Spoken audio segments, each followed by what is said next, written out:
Haleluya, puji Tuhan. Kembali lagi bersama saya Trivena Kaudia Bansariang, mahasiswi Sekolah Tinggi Teologi Rumah Murid Kristus semester 2 Prodi Pendidikan Agama Kristen.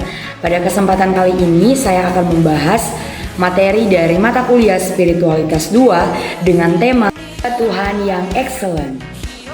Nah, pertama-tama kita akan mengetahui pengertian dari excellent. Di sini pengertian dari excellent terbagi atas beberapa bagian. Yang pertama, pengertian excellent adalah sesuatu yang mutunya sangat baik. Kemudian, unggul, artinya lebih dari yang lain, memiliki nilai plus atau nilai tambah, nilai yang lebih baik. Melakukan sesuatu dengan kualitas prima dalam arah kualitas yang terbaik. Nah, mengapa kita perlu memahami atau belajar tentang excellent ini? Karena setiap sektor kehidupan mengembangkan sebuah pelayanan prima dalam pemerintahan, dalam bidang ekonomi, bidang kesehatan, dalam pendidikan, di mana memberi pelayanan yang excellent dalam bidang ekonomi atau pelaku bisnis berupa barang, jasa, toko. Dalam hal ini harus memberikan pelayanan yang excellent, dan ini menjadi sebuah tuntutan untuk sebuah survive atau lanjutan. Nah, kita memperhatikan konsep dunia tentang pelayanan, maka kita akan selalu berbicara tentang kepuasan. Satu pelayanan menurut konsep dunia di sini, hal penting yang harus kita ketahui adalah suatu pelayanan yang bisa memuaskan orang yang kita layani, dan supaya bisa memuaskan, maka di sini ada beberapa teori yang dapat kita pelajari tentang konsep pelayanan dari dunia. Konsep dunia tentang pelayanan. Nah, konsep dunia pelayanan bersangkut paut dengan kepuasan pelanggan. Di sini ada 6 unsur pokok pelayanan prima yang akan saya bahas. Yang pertama adalah ability atau kemampuan. Kemudian yang kedua adalah attitude atau sikap, bagaimana kita melayani pelanggan. Kemudian yang ketiga adalah appearance atau penampilan, bagaimana penampilan kita dalam melayani orang yang kita layani. Misalnya pramugari. Contohnya, kita harus memakai busana yang baik agar penampilan ini membuat orang yang kita layani itu tertarik. Nah, kemudian yang keempat, attention atau perhatian, simpati kita terhadap orang yang kita layani. Kemudian yang kelima adalah action atau tindakan, artinya bagaimana kita melayani mereka dengan baik. Nah, kemudian yang keenam adalah accountability. Menurut Ciptono, ini berbicara mengenai kecepatan waktu. Bagaimana kecepatan dalam kita memberikan pelayanan kepada orang yang kita layani. Kemudian berbicara juga tentang ketepatan, sinkronisasi dengan apa yang kita berikan dan dibutuhkan oleh orang yang kita layani. Kemudian adalah keramahan dan kenyamanan. Ini berkaitan dengan fasilitas yang nyaman yang kita berikan kepada orang yang kita layani. Nah, apakah tuntutan pelayanan prima juga harus dipraktekkan di dalam dunia rohani? Di dunia rohani harus dilaksanakan pelayanan prima. Kemudian bagaimana konsep pelayanan prima di bidang rohani? Nah, di sini kalau di bidang pelayanan, kalau di dunia pelayanan prima ini berorientasi pada pelanggan.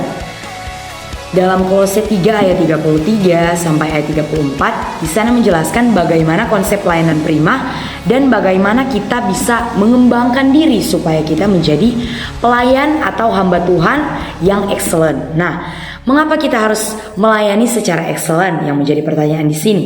Karena yang pertama adalah teladan Tuhan.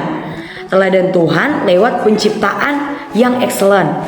Karena Tuhan ini sudah memberi kita teladan dengan baik. Karena pelayan hamba Tuhan atau pelayan yang excellent itu merupakan sesuatu yang diteladankan oleh Tuhan sendiri, di mana kita tahu Tuhan memberi pelayanan yang excellent yaitu lewat terciptanya langit dan bumi.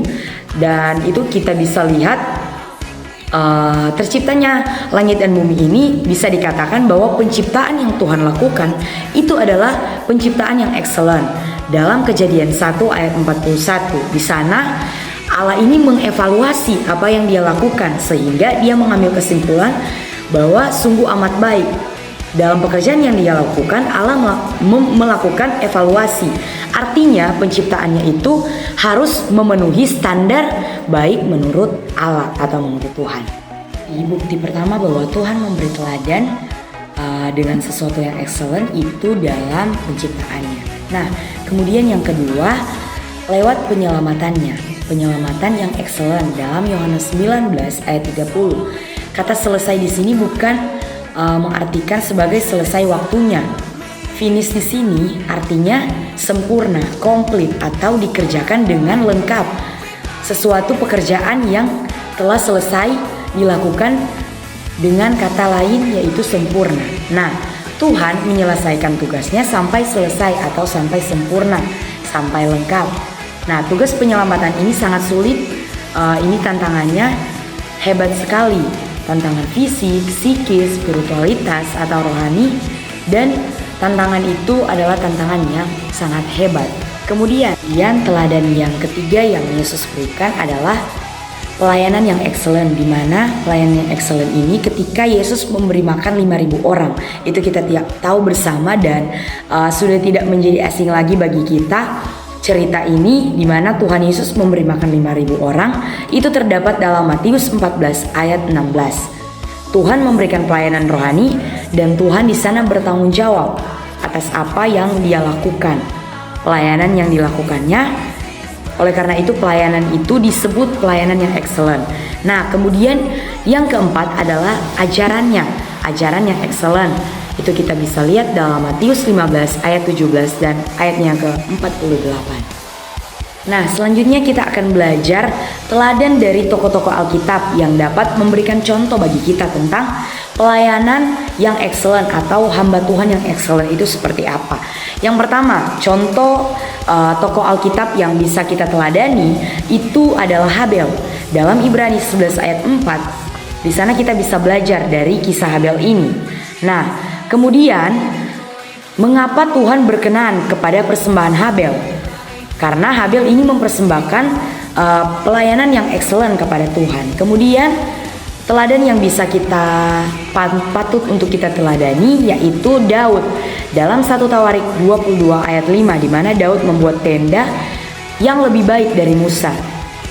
Dan Daud mendesain ini dan melakukan inovasi sehingga rumah Allah di sana menjadi kenamaan dan termasyhur.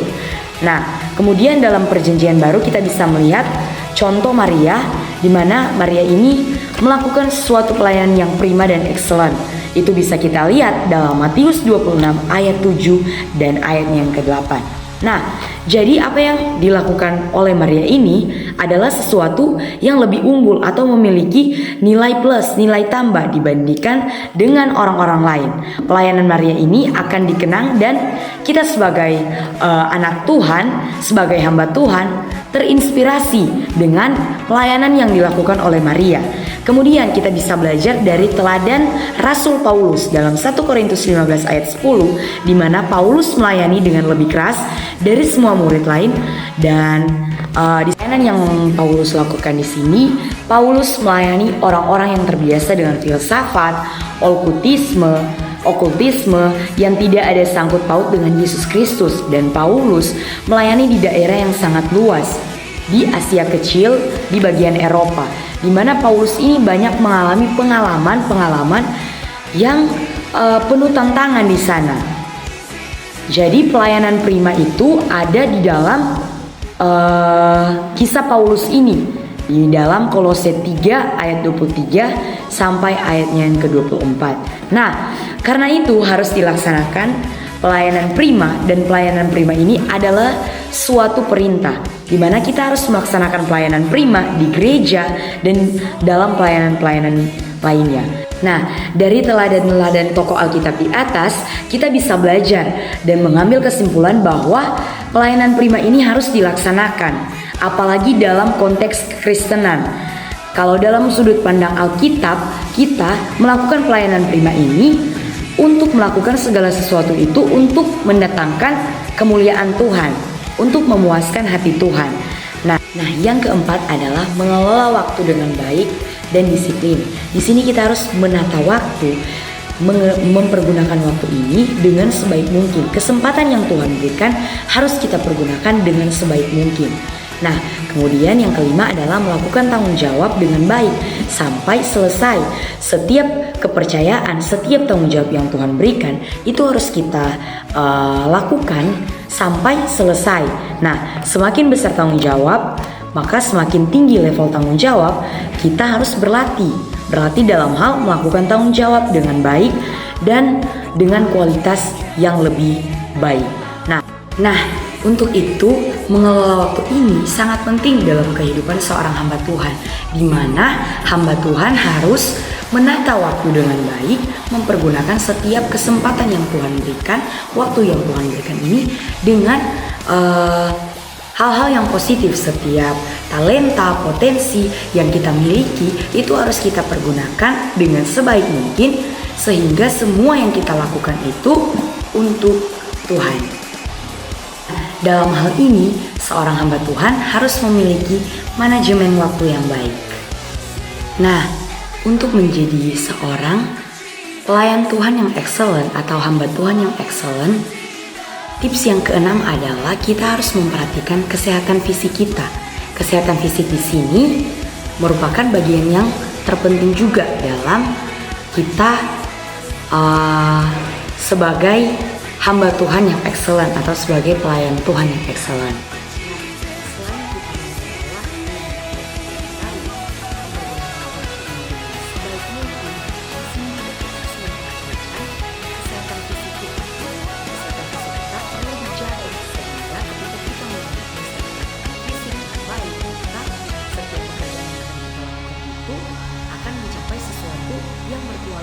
Sesuatu yang prima.